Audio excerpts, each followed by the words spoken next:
3만 년 전 프랑스 남부 페슈메르 동굴에서 누군가 벽에 그림을 그리기 시작했습니다. 그 그림은 동물이 아니라 인간이었죠. 하지만 평범한 인간이 아니었습니다. 한 사람이 쓰러져 있고 팔다리가 쭉 펼쳐진 채 몸을 관통하는 창들이 5개에서 10개까지 박혀 있었거든요. 피 흘리며 죽어가는 모습을 누군가 집요하게 벽에 새겨 넣은 겁니다. 우리는 구석기 시대를 평화로운 수렵채 지배 시대로 기억하지만 동굴벽에 남은 증거는 전혀 다른 이야기를 하고 있거든요. 바로 폭력과 죽음 그리고 두려움이 그들의 일상이었다는 겁니다. 도대체 왜 이런 잔혹한 장면을 그린 걸까요? 그들은 무엇을 기억하고 싶었던 걸까요? 오늘은 인류 최초의 예술 속에 숨겨진 어두운 진실을 파헤쳐 보겠습니다. 이 충격적인 벽화를 이해하려면 훨씬 더 오래된 곳으로 가야 합니다. 프랑스나 스페인이 아니라 아프리카 남단 블롬보스 동굴이라는 곳이죠.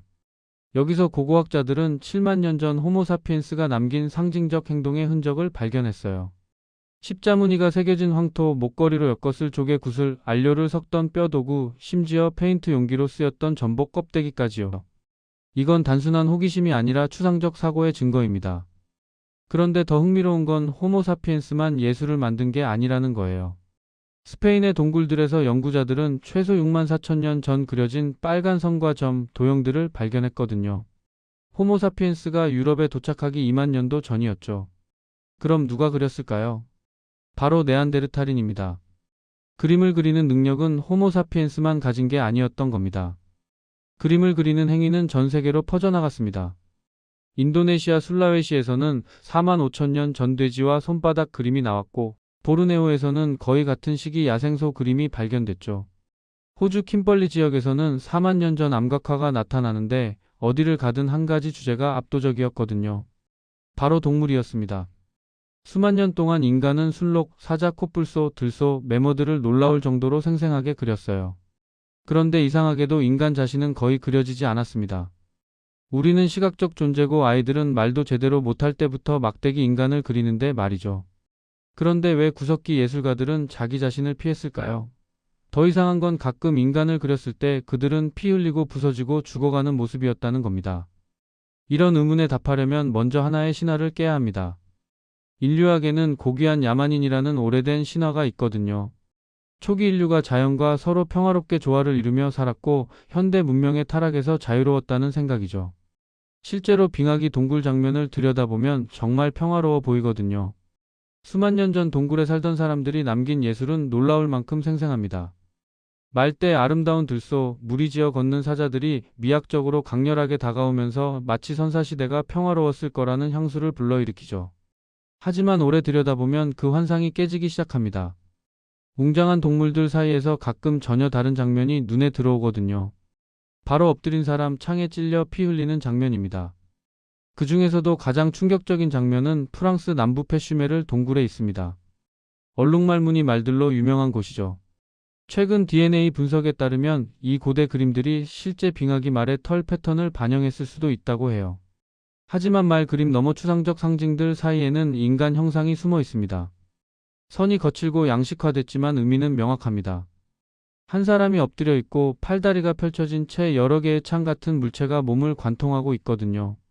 이 형상에는 5개에서 10개 사이에 무기가 박혀 있습니다.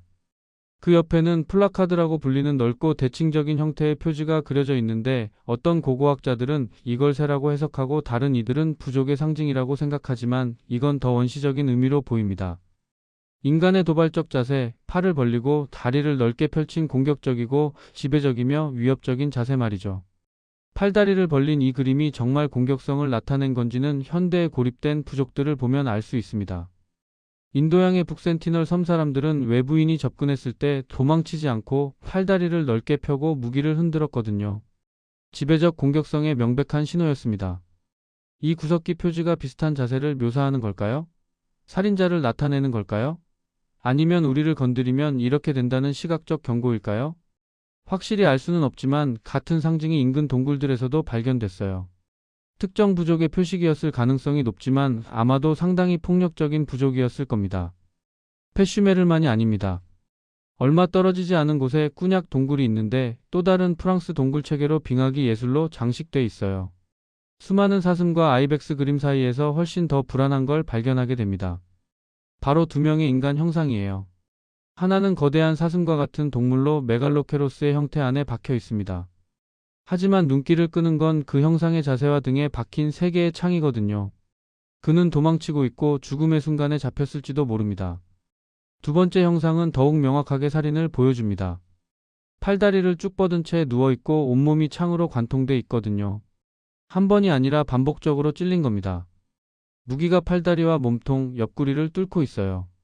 이건 우연이 아니라 계획적이고 표현적인 살인의 묘사죠. 그렇다면 왜 이런 잔혹한 장면을 굳이 그렸을까요?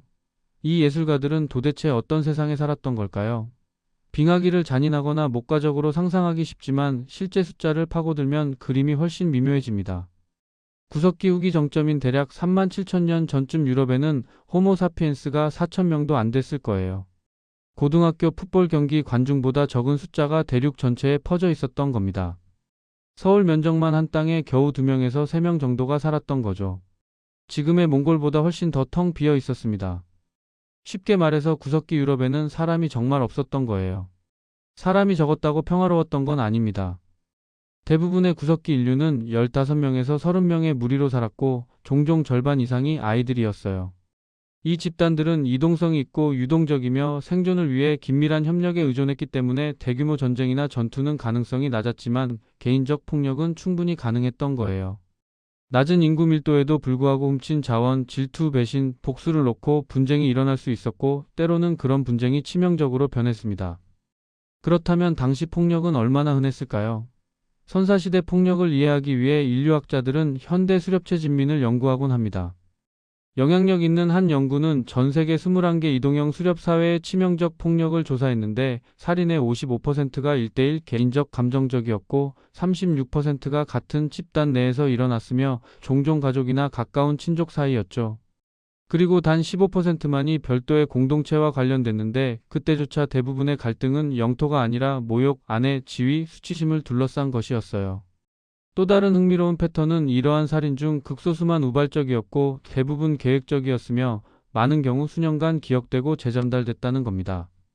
이 현대 수렵체 진민들은 구석기 유럽인들보다 밀도 높은 인구에서 살았고 공간과 자원에 대한 경쟁이 더 많았지만 폭력이 여전히 개인적이고 의미 있었다는 사실은 뭔가를 말해줍니다. 구석기 시대의 폭력은 드물었을지 몰라도 일어났을 때는 중요했기 때문에 그중 일부가 돌에 그려졌던 겁니다. 그렇다면 왜 굳이 폭력을 기록했을까요? 동굴 깊숙한 곳에서 시간을 들여 이런 폭력적인 장면을 그린 이유는 뭘까요? 몇 가지 가능성이 있습니다. 어쩌면 이건 실제 사건, 살인이나 처형이었고 공동체가 기억하고 싶었던 거일 수도 있어요.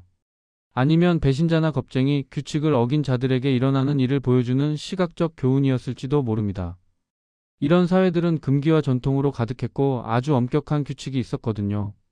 하지만 어쩌면 이 형상들은 실제 사람이 아니라 신화 속 영웅이나 악당이었을 수도 있습니다. 그리고 폭력을 그리는 행위 자체가 더 큰 의식이나 샤머니즘 관습의 일부였을 수도 있죠. 우리는 절대 확실히 알 수 없지만 한 가지는 확실해요. 예술가들이 이 장면들을 우연히 그린 게 아니라 신중하게 하나하나 그렸고 기억하는 데 시간을 들였다는 겁니다. 폭력적인 장면이 이것만은 아닙니다. 부상당한 인간의 다른 예들도 빙하기 예술에 나타나는데 이건 대인 폭력의 장면이 아니라 동물에게 공격당하거나 압도당한 인간을 보여줍니다. 이는 이야기의 새로운 차원을 열어주는 거죠. 사람이 항상 사냥꾼이 아니라 때로는 사냥감이었던 세상 말입니다. 그중 가장 미스터리한 장면은 라스코 동굴 복합체의 깊은 곳에 있습니다. 흔히 샤프트 장면이라고 불리는 이 그림은 동굴의 다른 벽화들과는 완전히 다른 느낌이에요. 거대한 들소가 패널을 지배하고 있고 배가 찢어지고 내장이 쏟아져 나오는 모습이 거의 해부학적으로 느껴질 정도로 생생한 디테일로 그려져 있습니다. 그리고 그 앞에는 인간 형상이 땅에 쓰러져 있어요. 팔다리가 쭉 펼쳐져 있고 자세가 어색하며 머리는 새처럼 보여서 마치 가면을 쓰고 있거나 인간이 아닌 다른 존재가 된 것 같습니다. 근처에는 지팡이가 땅에서 수직으로 솟아있고 꼭대기에 새가 있어요. 단순한 그림이 아니라 마치 무슨 이야기를 담고 있는 것처럼 보입니다. 이 장면에 대한 해석은 매우 다양합니다. 어떤 이들은 영혼 세계로 들어가는 샤머니즘 의식이라고 보지만 실패한 사냥의 이미지일 가능성도 있어요. 막대기 위에 새는 창 던지개일 수 있고 창이 들소에 내장을 관통했는데 내장을 맞춘 건 들소를 즉시 죽이지 못했을 거거든요. 그래서 동물이 돌아서서 그 인간을 들이받고 죽게 내버려뒀던 거죠. 하지만 빙하기 예술은 종종 매우 추상적이라서 누가 뭐라 확실하게 말할 수 없습니다. 또 다른 장면도 있습니다. 오파 라크라고 불리는 또 다른 유적지에서는 매우 특이한 이미지를 발견하게 됩니다. 이번엔 그려진 게 아니라 조각됐어요. 조각된 프리즈를 따라 인간 형상이 움직이는 것처럼 보이는데 돌진하는 큰 동물로부터 도망치는 모습입니다. 그 짐승은 들소나 오록스일 가능성이 높고 공격적으로 앞으로 기울어져 있으며 몸은 낮은 채 타격 중간에 얼어붙어 있죠. 인간 형상은 역동적인 포즈로 팔을 들어 올리며 몸을 움츠리고 있어요. 충돌 직전이나 탈출 직후의 순간이 담겨 있습니다. 일부 학자들은 이게 상징적 추격이라고 보지만 다른 이들은 실제 위험의 기록으로 봅니다. 사냥꾼이 먹잇감을 잘못 판단한 순간이죠. 빙하기 예술가들이 실패의 대가를 보여주는 몇 안 되는 순간 중 하나입니다.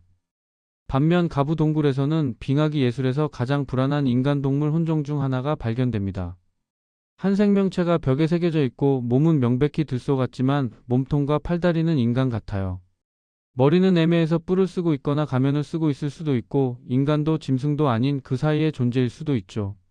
하지만 이 형상은 부상당한 것처럼 보이기도 하는데 내부선이 부상이나 고통을 암시하고 자세는 마치 몸부림치는 것처럼 뒤틀려 있습니다. 이 형상은 동물로 변신하는 샤먼을 나타낼 수도 있고 의뢰 중에 동물의 영혼을 불러내는 누군가일 수도 있으며 사냥꾼과 사냥감의 상징적 융합이나 삶의 순환에 대한 상기일 수도 있어요. 단순히 들소 샤먼이라고 볼 수도 있지만 다른 형상들의 맥락에서 보면 부상당한 모습일 가능성도 있습니다. 만약 빙하기 유럽 샤먼들이 들소 의상을 입었다면 이것도 매우 흥미로운 점인데 북미 평원의 다양한 토착 문화들도 의례적 관습 중에 들소 의상을 입었거든요. 직접적인 연결은 없겠지만 시간과 대륙으로 분리된 두 문화가 비슷한 개념을 생각해냈다는 게 흥미롭습니다.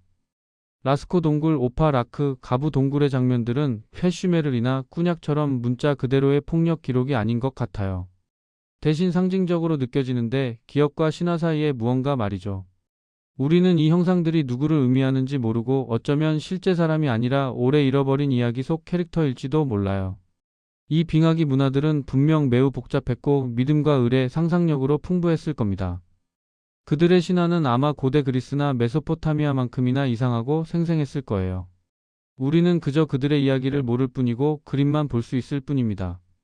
그러니 새 머리를 가진 인간이나 인간 팔을 가진 들소를 볼 때 어쩌면 그건 일어난 일의 기억이 아니라 믿었던 무언가일지도 몰라요. 그리고 그 믿음들 속 어딘가에서 폭력이 역할을 했는데 단지 위험으로서가 아니라 어떤 의미로서 말이죠. 동굴 예술을 생각할 때 우리는 종종 아름다움을 상상하지만 그 걸작들 사이에는 더 불편한 진실이 숨어 있습니다. 바로 죽음과 폭력, 취약성이죠. 이들은 단지 예술가가 아니라 사냥꾼이자 샤먼이자 생존자였으며 그 이후에 온 어떤 문화만큼이나 풍부한 이야기와 두려움, 믿음을 가진 사람들이었습니다.